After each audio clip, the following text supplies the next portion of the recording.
Hey everyone, Richard here from Calvin Wazoo, bringing you another video, and this one is another installment in the series about the music of Frank Zappa.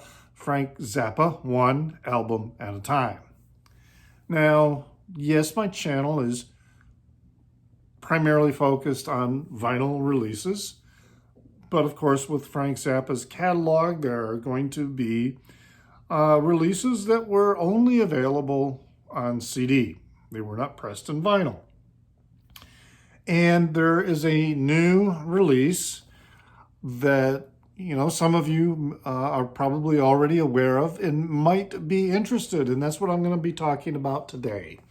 And that is this gem here, the Hot Rat Sessions, which came out within the last year. But this is a hefty box set, and it's a CD box set because the amount of material on here is not something that would be easily released on vinyl.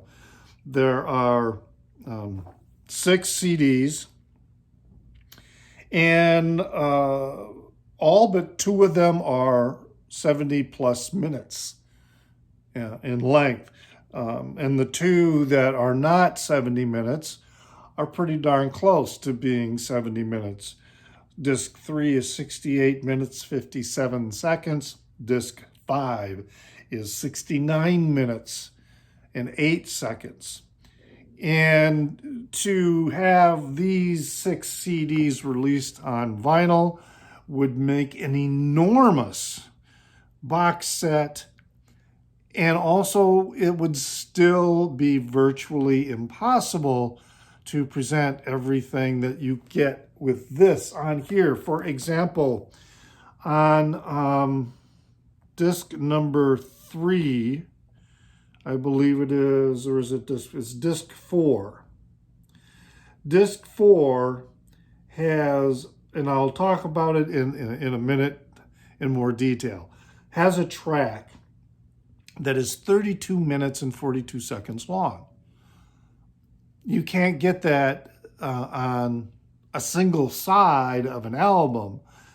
It would have to be an album in which it would be split onto side 1 and side 2. So just that one track would require one entire LP.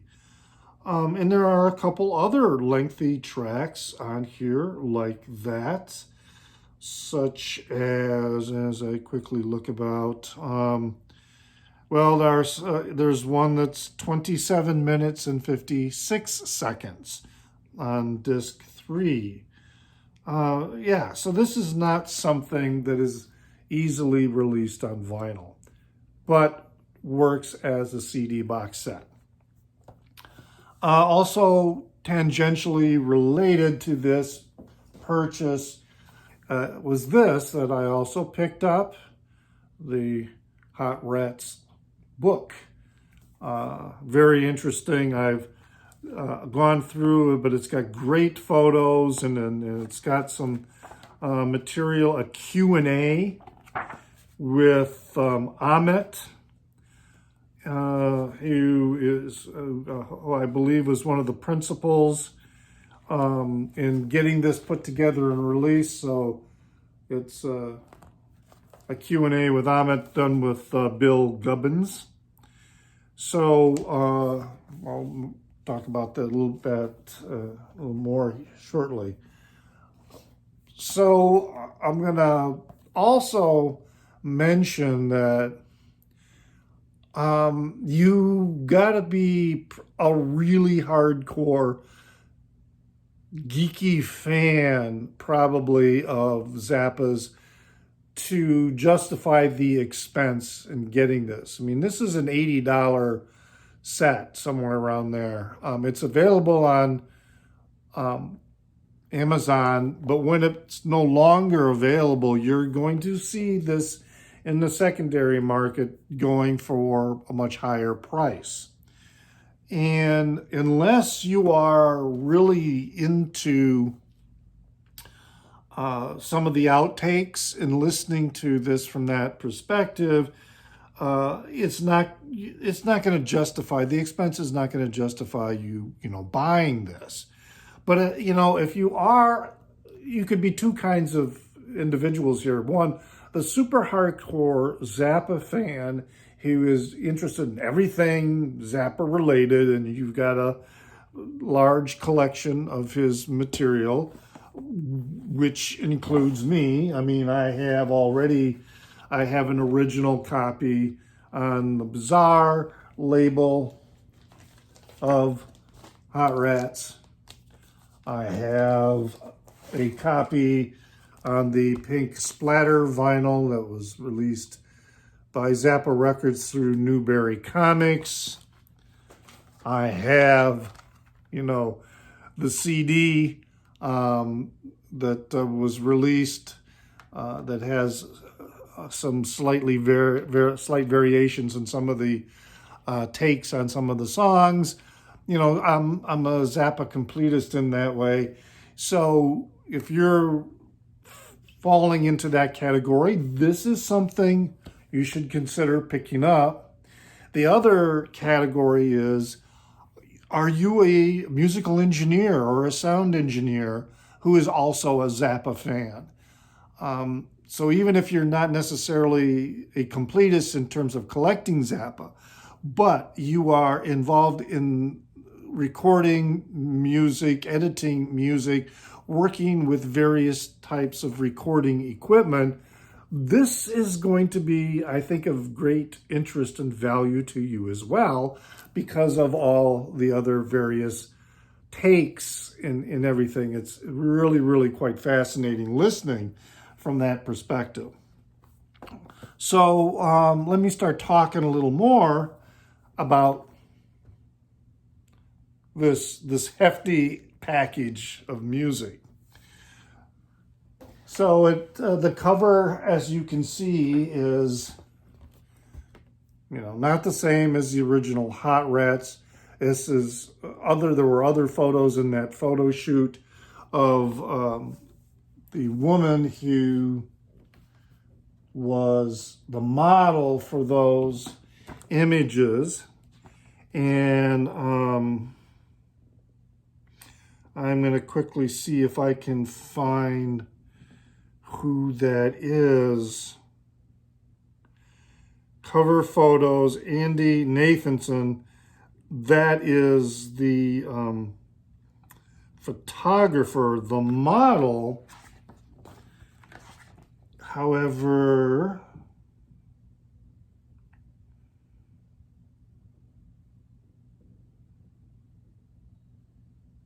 well, I'm sorry. That's in my big note. The book, The Big Note, which is also, if you're a big Zappaphile, you should get that.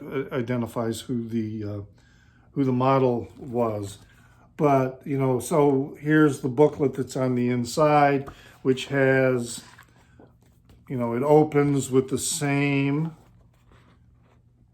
interior as the gatefold, and then goes into, here's a photo of all the master tapes. Here's another photo from that photo shoot, all done with the infrared photography. And then it starts describing, the menu, so to speak, on each of the discs. And it shows, what the tracks are in their relation to whatever it might be. For example, one of them is called Piano Music, and then there's a little, 2 minutes and 13 seconds. This is take 8, an alternate performance of what became known as Piano Intro to Little House I Used to Live In, found on Burnt Weenie Sandwich. So you'll have many of these bits and pieces. It also will list, who the musicians are that were involved in whatever particular session is being described on the CD. Now, I have already done a video on the regular release of Hot Rats and talked about that in great length with each of the songs. I'm not going to do that here, but I know it was mentioned in both the big note and also in my video, which I'll have a link to in the Down Under, as well as some other videos in the series Frank Zappa, one album at a time. But there was a mention that Lowell George had professed that he was part of Hot Rats. Now, Lowell George was briefly a member of the original Mothers of Invention, who then went on with others to form the band Little Feat and had a very successful recording career with Little Feat. And it was said in the big note that perchance, because there was a lot of other material recorded during the Hot Rat sessions that were not released on Hot Rats, but were released in subsequent recordings like Chunga's Revenge, Weasels Rip My Flesh, Lost Episodes, Chunga's Revenge, did I already say Chunga's Revenge? And, some others. So maybe he was, in those sessions.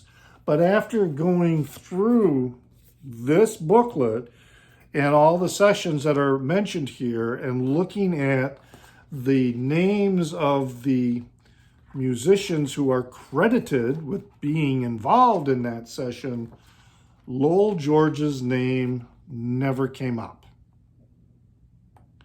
So I've gone through this a couple of times, and yeah, I don't, of course, I haven't really looked at disc 6, nor have I listened to it, but as I quickly scan here, it doesn't make any mention of musicians. It just talks about the different tracks. Disc 4, I see.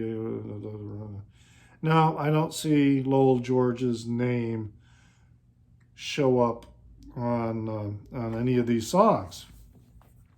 All right, so got this, as I say, started off here, a really nice booklet has the track listings and information about it, plus this some text written by Matt Groening of, the Simpsons fame.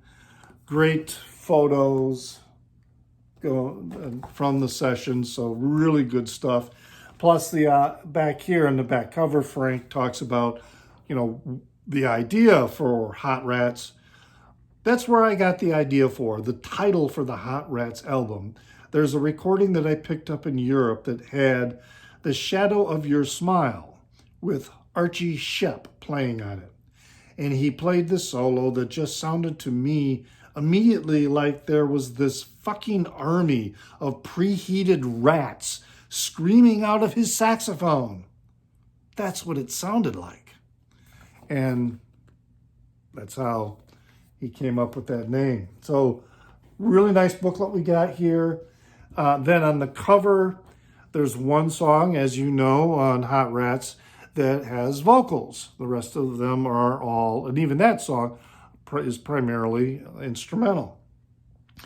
And those vocals then are printed on the inside lip of the cover.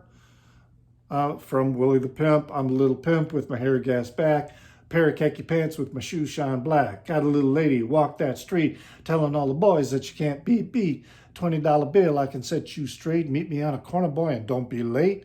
Man in a suit with a bow tie neck. Want to buy a grunt with a third-party check. Standing on a porch of the Lido Hotel.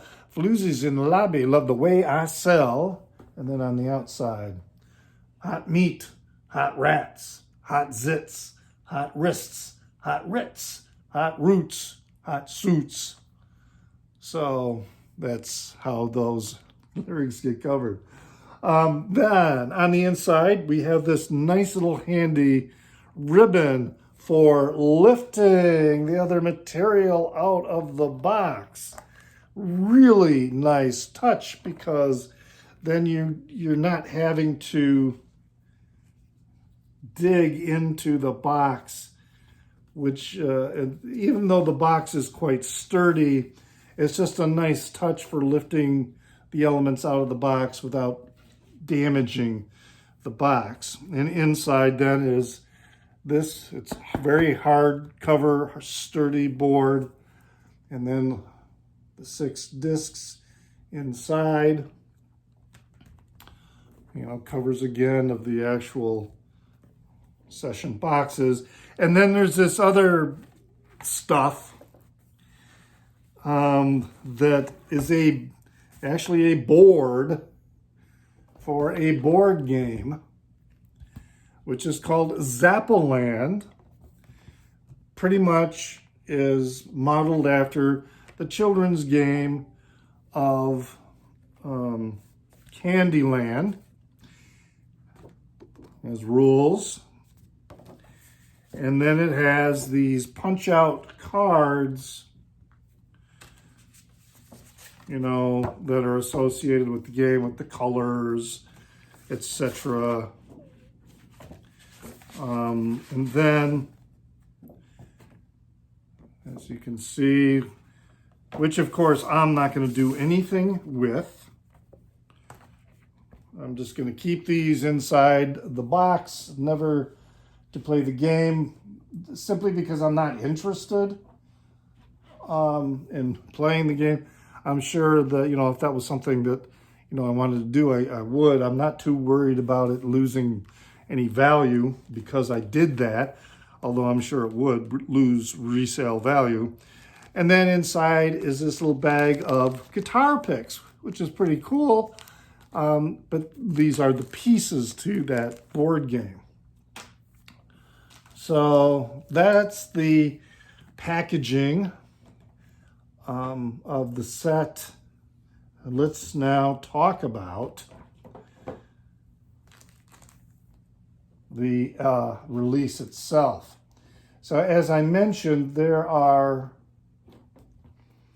lots and lots of really cool sessions in here that I think are really interesting. Some of the higher moments here, or perhaps the premium parts, would include the item here called Big Legs at 32 minutes and 42 seconds. This is an unedited master take of the Gumbo Variations.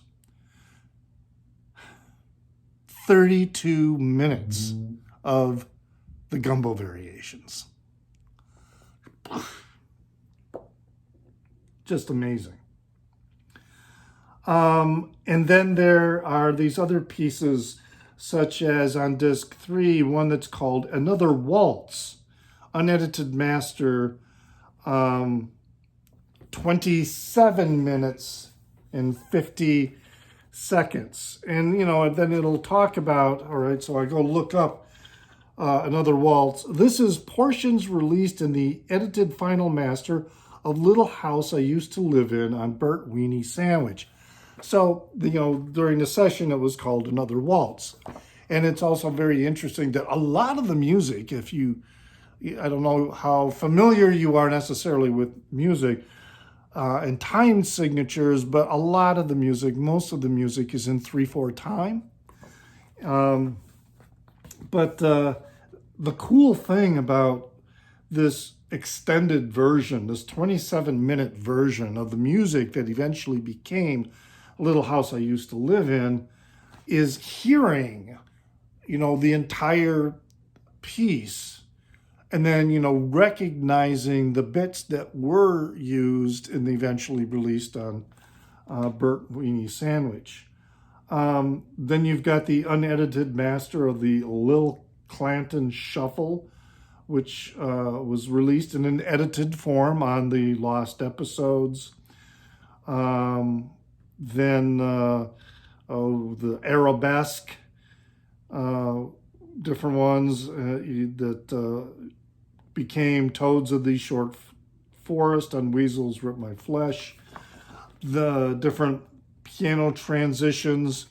And it's just really interesting to listen to how they would do the different takes. And then, Zappa would interrupt them and say, oh, can you play it brighter? It's kind of coming off too dark. and then the way the musicians responded to that direction. I mean, you can immediately hear in the next take how they took his guidance and responded to it. Just really amazing. Listen, I find it fascinating because then you are also listening to the separated takes. Remember that while the rhythm section of the songs, the bass and the drum, you had these other musicians, some of them including Shuggie Otis, who was only 15 years old at the time. That's in there, but all the other instruments were played by either Zappa or Ian Underwood.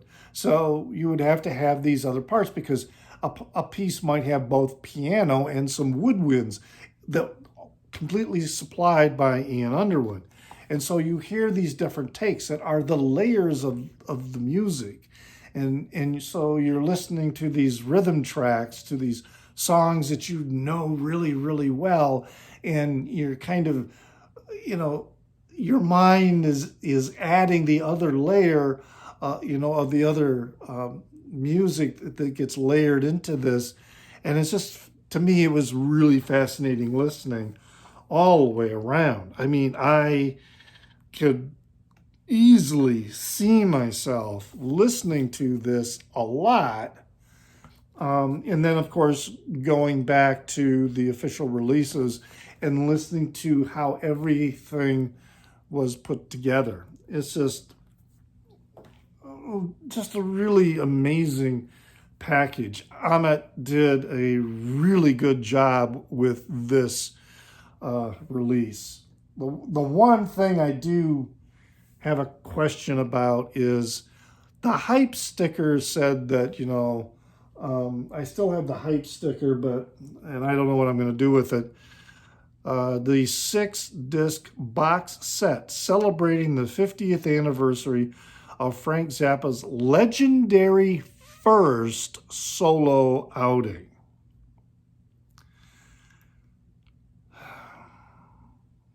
That's, I don't know how other people feel about it, but gee, I always thought that Lumpy Gravy was Zappa's first solo outing.